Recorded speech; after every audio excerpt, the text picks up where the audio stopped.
अफगान सेना को कमजोर समझने की गलती पड़ सकती है भारी। अफगानिस्तान की सेना के पास आज ऐसे कई हथियार हैं जिनके दम पर वो किसी भी देश को चुनौती देने की हिम्मत रखता है, जो देश अमेरिका जैसे सबसे ताकतवर देश की सेना को नाकों चने चबवा सकती है।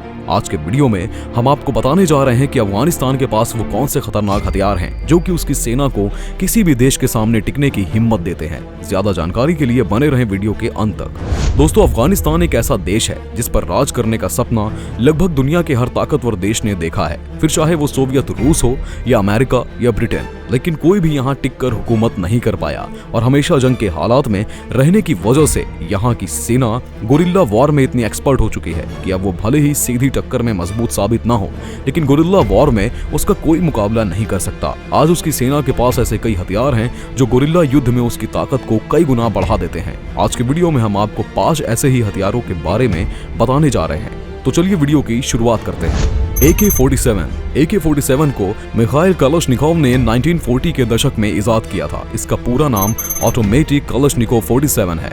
इस राइफल की खास बात यह थी कि इसे कठिन से कठिन हालात में भी सफलतापूर्वक इस्तेमाल किया जा सकता था। इसका इस्तेमाल करना काफी आसान था। AK-47 राइफल को चलाने के लिए किसी खास ट्रेनिंग की जरूरत भी नहीं पड़ती और इसकी प्रोडक्शन कॉस्ट भी काफी कम है, यानी कि अफगानिस्तान की सेना के लिए ये एकदम परफेक्ट हथियार थी और अफगान सेना ने इसका भरपूर लाभ भी उठाया। फुल लोड होने के बाद भी इस राइफल का वजन केवल 4 किलो होता है। इससे 1 मिनट में लगभग 600 राउंड फायर किए जा सकते हैं, यानी 1 सेकंड में 10 गोली। AK-47 में एक बार में 30 गोलियां भर सकते हैं। ये इतनी पावरफुल है कि ये दीवारों, यहाँ तक कि कार के धातु के दरवाजे को भी भेद कर उसके पीछे बैठे इंसान को मार सकती है। बंदूक की नली से गोली छूटने की रफ्तार 710 प्रति सेकंड है। ये केवल 8 पुर्जों से मिलकर बनी होती है और इन्हें केवल 1 मिनट में जोड़ा जा सकता है।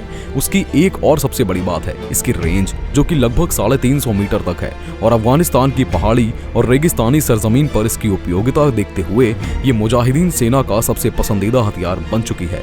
खास तौर से गुरिल्ला वॉर में जहां आपको दुश्मन सेना पर छुपकर संकरी गलियों से वार करना होता है, वहां ये हथियार अचूक निशाना लगाने के लिए सबसे उपयुक्त है। इसीलिए आज भी अफगानिस्तान की सेना का सबसे खास और भरोसेमंद साथी है। RPG-7 grenade, rocket propelled grenade. इस हथियार की शुरुआत सबसे पहले सोवियत रूस ने 1961 में की थी। आजकल इसका इस्तेमाल काफी बढ़ गया है क्योंकि इन्हें इस्तेमाल करना काफी आसान है और ये काफी घातक भी सिद्ध होते हैं। अभी हाल ही में इजराइल फिलिस्तीन जंग में भी इसका इस्तेमाल काफी देखने को मिला है। खास तौर से फिलिस्तीन के हमास के लड़ाकों की तरफ से इसका दिल खोलकर इस्तेमाल किया गया। इसके 40 mm ग्रेनेड और कई तरह के वॉर हेड को इस्तेमाल करने की कैपेबिलिटी इसे बहुत ही घातक बना देती है। इसके बाद इसके रेंज, जो कि लगभग 200 मीटर है, वो इसे और भी भरोसेमंद बना देती है। हालांकि कई परिस्थितियों में इसकी रेंज 920 मीटर तक जा सकती है। RPG कंधे से दागा जाने वाला एक रॉकेट लॉन्चर है। ये एक्सप्लोसिव वॉरहेड से लेस रॉकेट लॉन्च करता है। ये high explosive anti tank heat warheads के साथ RPG टैंक और बख्तरबंद मिलिट्री व्हीकल्स के लिए काफी खतरनाक साबित होते हैं। इस लॉन्चर के बैरल के मिडिल भाग में लकड़ी लगी होती है जिससे फायर के दौरान उत्पन्न होने वाली गर्मी को कम किया जाता है और इसके बीच में 2 हैंडल्स होते हैं और ट्रिगर फिट किया जाता है। फायर करने के बाद रॉकेट 10 मीटर की दूरी ट्रैवल करते ही इंटरनल मोटर इग्नाइट हो जाता है और 4 स्टेबलाइजेशन फिनफोल्ड बाहर आ जाता है, जिससे कि वेपन को मैक्सिमम मजल वेलोसिटी 300 मीटर पर सेकंड मिल जाती है। इसका एक ये भी फायदा है कि छोटा होने के साथ बैक ब्लास्ट कम होने के कारण इससे किसी बिल्डिंग के अंदर से भी फायर कर सकते हैं और इसीलिए इसकी घातक कैपेबिलिटी और इफेक्टिवनेस की वजह से ये अफगानिस्तान की सेना के सच्चे साथी साबित हुए हैं। ऊपर से इनकी कॉस्ट भी काफी कम होती है, इसीलिए अफगान सेना इनका भरपूर इस्तेमाल करती है। DSHK 1938 the heavy machine gun. ये सोवियत रूस की बनाई गई एक हैवी मशीन गन है। इसे दुश्मन के नाम से भी जाना जाता है, जिसका मतलब होता है स्वीट। इस मशीन गन को दूसरे हथियारों पर लगाया जा सकता है। इसे मशीन गन के रूप में तिपाई या पहिए वाली गाड़ी पर इस्तेमाल किया जा सकता है। DSHK का नाम इसके डिजाइनर वासिली डिक्टायरोव और जॉर्जी शापागिन से लिया गया है। ये एक बेल्ट फेड मशीन गन जो कि बटरफ्लाई ट्रिगर का इस्तेमाल करके 12.7 × 108 मिमी का बुलेट फायर कर सकती है। इतना ही नहीं, ये 1 मिनट में 600 राउंड फायर भी कर सकती है और इसकी इफेक्टिव रेंज 2.4 किलोमीटर है और अपनी इसी शानदार कैपेबिलिटी की वजह से यह अफगान सेना की डिफेंस स्ट्रेटजी का एक खास हिस्सा साबित होती है। इसीलिए अफगान सेना इसका काफी इस्तेमाल करती है और यह अफगान सेना की जंग की फ्रंट लाइन में सबसे आगे होती है। Stinger missile. अमेरिका में बनाई गई स्टिंगर मिसाइल अफगानी सेना के लिए संजीवनी बूटी साबित हुई थी। इस मिसाइल की मदद से अफगान सेना सोवियत रूस के हेलीकॉप्टर को टारगेट कर सकती थी।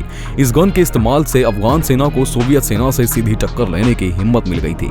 इस मिसाइल को FIM-92A नाम से भी जाना जाता है। इसे जमीन से लो फ्लाइंग एयरप्लेन्स पर टारगेट करने के लिए बनाया गया था, क्योंकि ये एयरप्लेन जमीनी सेना के लिए एक बहुत बड़ी मुसीबत साबित होती है, क्योंकि जब ये आसमान से बमबारी करती है तो उनसे बचना जमीनी सेना के लिए काफी टेढ़ी खीर साबित होता है। इसके अलावा ये प्लेन्स निगरानी करने, हथियार आपूर्ति करने का काम भी करती है, यानी कि जंग में इन प्लेन्स की भूमिका काफी इंपॉर्टेंट होती है। इसीलिए इनसे निपटना किसी भी सेना के लिए बहुत जरूरी होता है और अफगान सेना के लिए सोवियत रूस से हेलीकॉप्टर से निपटने के लिए मिसाइल काफी कारगर साबित हुई थी। अफगानी लड़ाके इस मिसाइल से जमीन पर से ही सोवियत सेना के हेलीकॉप्टर पर निशाना साधकर उन्हें नष्ट कर देते थे और सोवियत सेना उनका कुछ भी नहीं बिगाड़ पाती थी। इम्प्रोवाइज्ड एक्सप्लोजिव डिवाइस IED ये अनकन्वेंशनल एक्सप्लोजिव हथियारों का एक टाइप है जो कई तरह से इस्तेमाल किया जा सकता है। आज के समय में नाटो अपने कई ऑपरेशन में इसका इस्तेमाल करता है, लेकिन अफगानिस्तान सेना ने भी इसका इस्तेमाल सीख लिया था और घरेलू जंगों में इसका खुलकर इस्तेमाल किया था। अफगानिस्तान सेना ने इसका इस्तेमाल रोड साइड बमबारी से लेकर सुसाइड अटैक तक में काम किया था, जिस वजह से ये अफगानिस्तान सेना का सबसे भरोसेमंद साथी बन गया था। IED को छुपाना काफी आसान है और इसके बाद सेल फोन या ट्रिप वायर या रिमोट की मदद से इसमें विस्फोट किया जा सकता है। एक IED में 5 कंपोनेंट होते हैं, एक स्विच यानी एक्टिवेटर, एक इनिशिएटर यानी फ्यूज, कंटेनर यानी बॉडी, चार्ज यानी एक्सप्लोजिव और एक पावर सोर्स यानी बैटरी।